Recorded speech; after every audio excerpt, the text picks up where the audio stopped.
Thanks, Phil. Thank you, Lord Mayor, and good evening, everyone. So I'm Anton James. I'm one of the three directors of James Delaney Landscape Architects. We call ourselves JMD Design.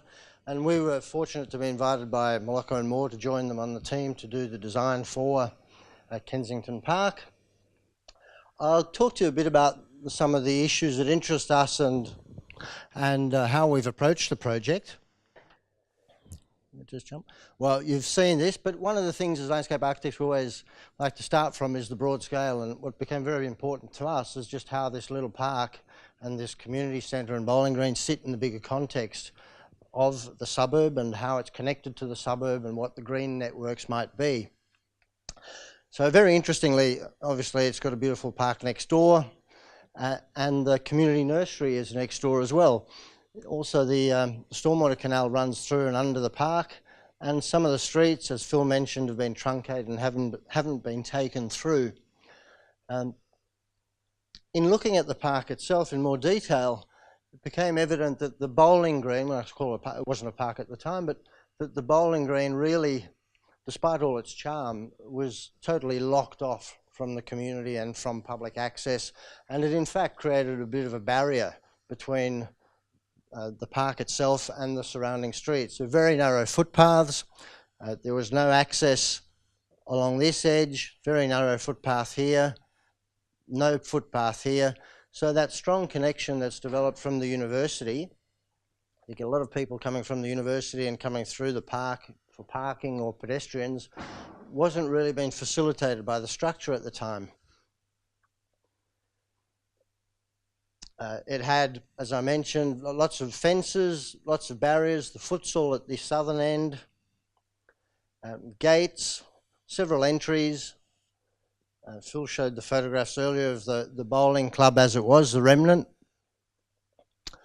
And what we wanted to try to understand was a bit how it operated in the broader context. And what became clear, as I mentioned, the Barker Street connection and the potential to move across into the park and feed into the streets to the southwest. That north-south connection through along the western side of the bowling club wasn't very strong. It was quite a narrow path and it wasn't very clear. And I think for public space to work very well, it wants to be very legible and give you clues as to the fact that it is public, you can come through here, it is a way through, you're welcome as a pedestrian. That became important for us in setting up the structure.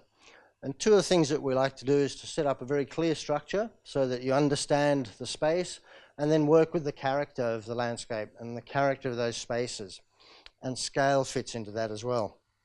The broad context, the site is encircled by heavy car demand and parking, which again tends to constrict how you get to the park.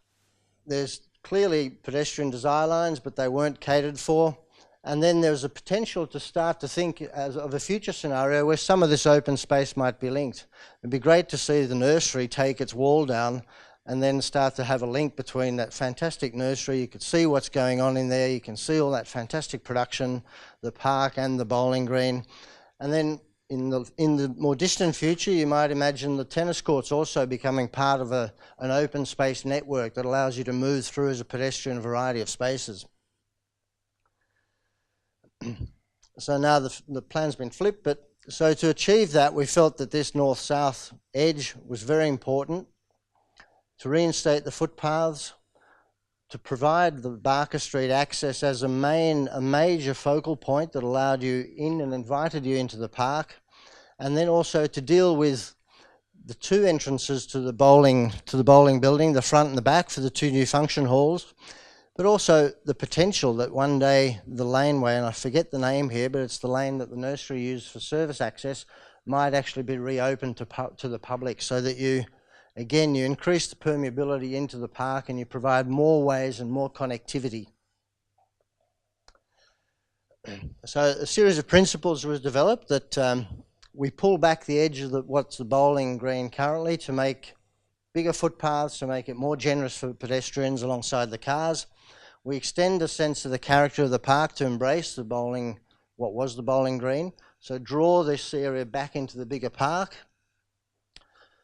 We use the building as the focal community spot and provide clear access on either side into the park. And then we also start to think about the hierarchy of spaces around the existing building. Very early on there were some, and we tend to work through a lot of drawings and a lot of different options, but we looked at some sketches at how you might introduce this. And the other aspect that was important was, as the Mayor mentioned, the pressures on public open space are increasing with urbanisation. The type of recreation use that parks need to cater for is changing. The demographic, the census showed us that the demographic around here has changed dramatically, both in terms of ethnicity and in age. And so the sorts of recreational requirements that the community has have changed, and parks now need to be much more flexible. They need to cater for a variety of users and at a variety of times. So, you know, cricket, that was once upon a time, but we now have basketball, table tennis, skateboarding, and all these things need to merge together. We want to announce the building clearly, and again, that's about legibility, understanding where you come into the building, how that connects to footpaths, connect into the street network, recognise that connection of the street as a very strong element, and then have a series of interconnected spaces that in a way spill out into the park and draw the park back into the bowling green.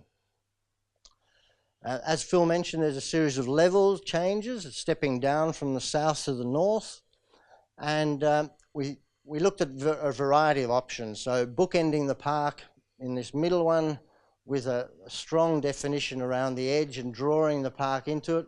This interrupts the clean continuation of the street, putting a focus in that area that overlaps into the park, always being mindful of the geometry of the building and how that rectilinear geometry that was the bowling greens could be reinterpreted or reused to talk about the history of what was here. A variety of options, working with the geometry and a series of stepping terraces, but none of these really worked that well for us, and they're probably overcomplicated. And the problem with these ones as well was this interruption through here, and it was imposing, if you like, the character of the bowling green too directly into the park. And we were looking for something that would be more of a blending of the two rather than the bowling green's rectangular or rectilinear geometry marching into the park. Then we started to look at it more organically, again at the potential for connecting Barker Street with that diagonal movement, how you might do that, what the character might be outside the the community centre with its 2 function halls. So a variety of options there. Again, we weren't too happy with that. Then it occurred to us that maybe we should be looking at much less formal. We set up the formality around the building, try and retain the one bowling green as this is the more formal community room, and so we have a formal external space, reuse the brick paving and that materiality from the old buildings, and then have a very formal lawn which responds to this space that sets up then a clear hierarchy within the park.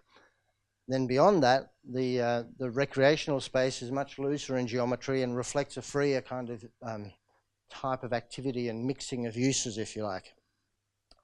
So we'd worked through, arrived at something like this, which was more organic, which is shown here with the path leading from Barker Street through. We had a couple of sports areas. We still hadn't quite resolved this. It was still messy.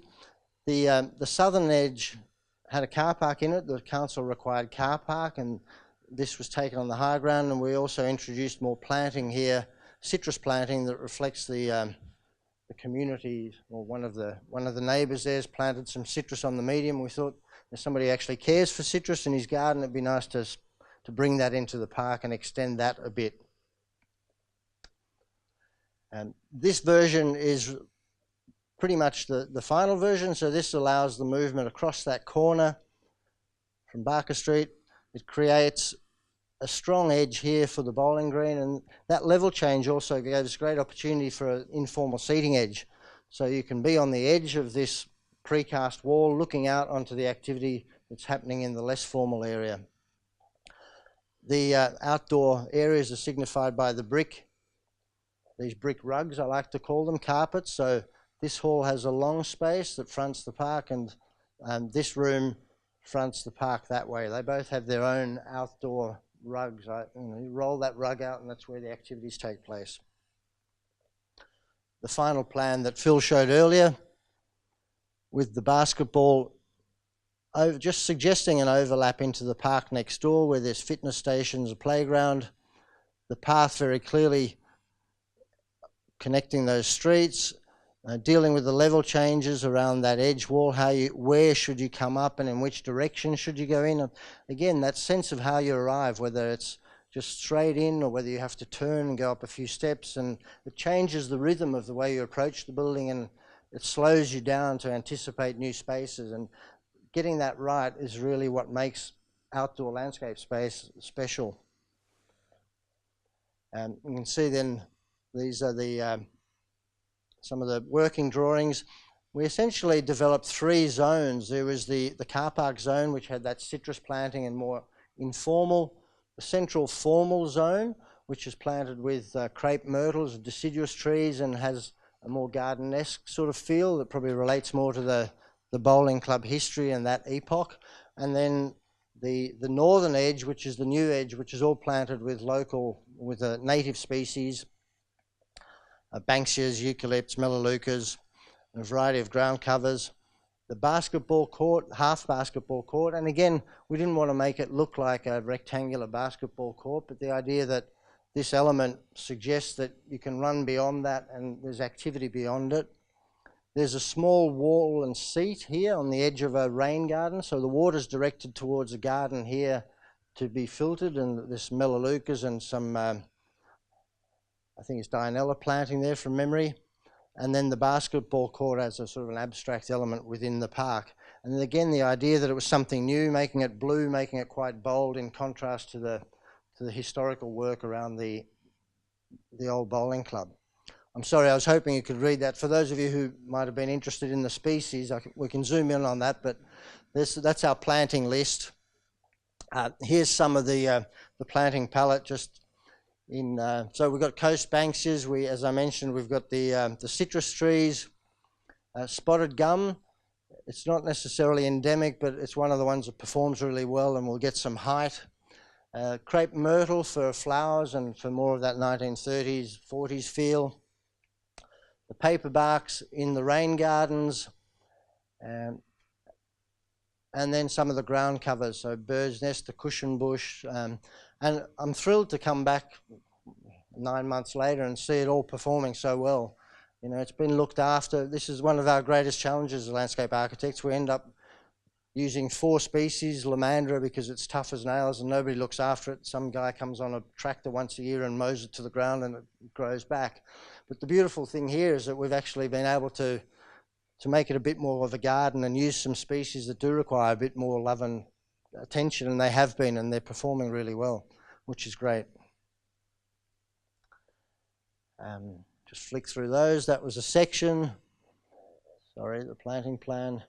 And then the development of that, well, I'll just go back, the development of that precast edge. And this drawing shows where the walls are, retaining the raised lawn, and the fact that we've got these two sides being textured because they're adjacent to paths, and this one being a plain wall. And this comes back to our endless problem of, are skaters good or bad? Do you want them here or don't you? So rather than having a wall that's then got a whole lot of stainless steel pieces stuck in it to tell the skaters to stop, we looked to create a pattern that would make it uncomfortable for the skateboarders to ride on. So that small reveal is just big enough for a skateboard wheel to get trapped. So sort of discourage them from riding there, but you can still sit on it and it doesn't look like an afterthought. And the drawings for it. And then for those of you interested, it's cast upside down. You have to make a steel mold you make the reverse shape, and then it's cast upside down and pulled out and put on the ground. These are some of the early ones, the early prototype. Phil talked about this, the brick paving going down and the warmth that gives, and the fact that it's recycled brick adds another sort of layer of patina that reinforces the character. During the planting, the sandstone here was part of a wall that once wrapped around the edge of that bowling green. So because it was elevated above the street, that was a wall that was hard up against the footpath. And the view north, as I mentioned, especially these ground covers are performing fantastically well, and they're really lovely texture that just embrace and also help to direct pedestrians slightly. So it's always, you know, there's a goat track. How do you direct pedestrians without them marching through your garden bed? You need to direct them just enough, but not so much that it becomes a nuisance and they decide to take the much shorter route. So the ground cover's helping us with that. I really like the contrast of the blue, this blue abstract circle sitting in the green grass, and you can see here that little skateboarding wall. So again, that's a seat that's got a steel edge, so it can be skateboarded on. The City of Sydney like to call these things incidental skate elements. So they're not clearly, it doesn't say I'm a skate park, it's just a wall, and if they happen to ride a skateboard on it, it's designed so that the edges don't get chipped and it doesn't deteriorate. And, you know, poor old skaters, they always get pushed from one place to the next. You know, they get pushed away and away. And I don't know, I've got kids and our kids skate. You know, it's nice to have them around. The basketball court is it's just been so popular. And again, that comment about the demographic and the change in demographic and the Asian students and their love of basketball and just seeing it being so animated is fantastic. The path leading up to the university, and then back the other way. The north-south promenade, clearly public view inviting you in. And then again, that corner with the planting on it. What's worked really well as the contrast of the precast, that white that Phil talked about, the white concrete with the recycled brick and the lawn, just to frame it and give it that sense of formality.